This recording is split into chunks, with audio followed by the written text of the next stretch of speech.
I need to say this before I start, because if what happened to me happens to you, you won't have time to ask questions.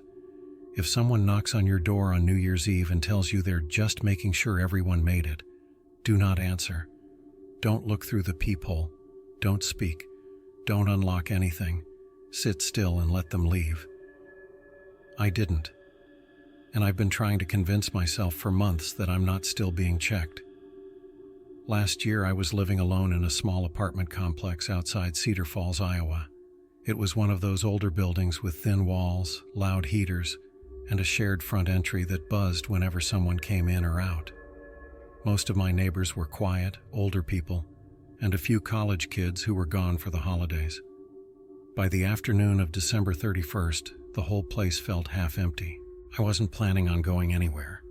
My girlfriend had moved out 2 months earlier. Most of my friends were out of town, so I stocked up on microwave food, picked up a bottle of cheap whiskey, and planned to spend the night watching football and letting the year die quietly. By around 9 p.m., the building was almost completely silent.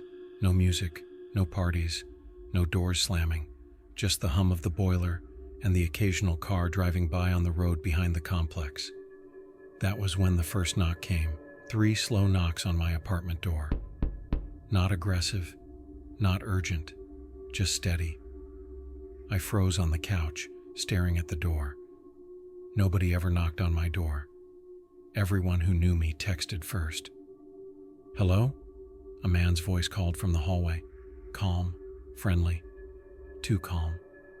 I didn't answer. There was a pause, then the man said, "Just making sure everyone made it." His tone was polite, like he was collecting donations or checking meters. I waited. Footsteps moved away. I let out a breath and told myself it was probably building management or someone who had the wrong apartment. I turned the volume up on the TV. About 15 minutes later, my phone buzzed. Unknown number. The message said, "Did you make it?" I stared at the screen, my stomach tightening. I hadn't given my number to anyone in the building. I typed back, "Who is this?" No response. At 9:41 p.m., there was another knock. Same rhythm, same calm patience. I walked quietly to the door and pressed my ear to it. I could hear someone breathing on the other side, slow, controlled. I whispered, "Who is it?" The man answered immediately. "Just checking." My hand was shaking on the doorknob. "I already checked on you," he added. "I just need to make sure you made it." "Made it where?" I asked. There was a long pause. "To the end." My skin prickled. "End of what?" "Of the year." I stepped back from the door. "I'm fine. You can go." "I can't do that," he said, his voice lowering slightly. "Not until I see you." I didn't answer. After a minute, his footsteps retreated down the hallway again. I didn't move for a long time. At 10:12 p.m., the hallway lights outside my peephole went out. I noticed because the faint glow under my door vanished, leaving my apartment lit only by the TV and my kitchen light. That was when the heater shut off. My apartment went quiet and cold. I wrapped myself in a blanket and tried to laugh it off. Old building, bad timing. Still, the silence pressed on me, thick and uncomfortable. At 10:27 p.m., someone tried my door handle, just once, slow and careful. Then they knocked again. "Sir," the man said softly, "you're the last one." My mouth went dry. The last one of what? The last one who hasn't been confirmed. I stepped backward until I bumped into my coffee table. "Confirmed for what?" "For the rollover," he said. My phone buzzed in my hand. Unknown number. One new message. "You are not on the list." My heart started racing. "What list?" I shouted through the door. "The list of people who make it," he replied. I could hear him closer now, right outside my door, breathing. "You don't have to be afraid," he said gently. "We just need to see you." "No," I said. "Go away." The hallway was completely silent.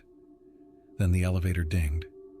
I watched through the peephole as the hallway lights flickered back on. 3 people stepped off the elevator, all wearing dark coats, all moving in the same slow, calm way. They stopped in front of my door. One of them raised his hand to knock, then hesitated. Instead, he leaned close to the door and whispered, "It's almost midnight." My phone buzzed again. "If you are not confirmed, you will not be carried over." I slid down the wall, clutching my phone. "Carried over where?" I whispered. The man outside answered softly, "Forward." The building suddenly went completely dark. Not just my unit, everything. No emergency lights, no exit signs, total black. In the darkness, I heard doors opening up and down the hallway, people whispering, low voices asking the same question. "Did you make it?" Somewhere down the hall, someone screamed. It was cut off abruptly. Footsteps moved away from it, closer to my door. I stayed frozen on the floor, barely breathing. The whisper came right outside my door. "We're running out of time." My phone vibrated in my hand. Final notice. At that moment, fireworks exploded outside. Bright flashes of color lit my living room through the window. People in the distance were cheering. The TV volume spiked as the countdown hit 0. Happy New Year. Everything went silent again. Then the hallway lights came back on. The heater kicked on. The building hummed back to life. I waited until morning to open my door. The hallway was empty. No one else came out of their apartments. Later that day, I noticed something on my phone.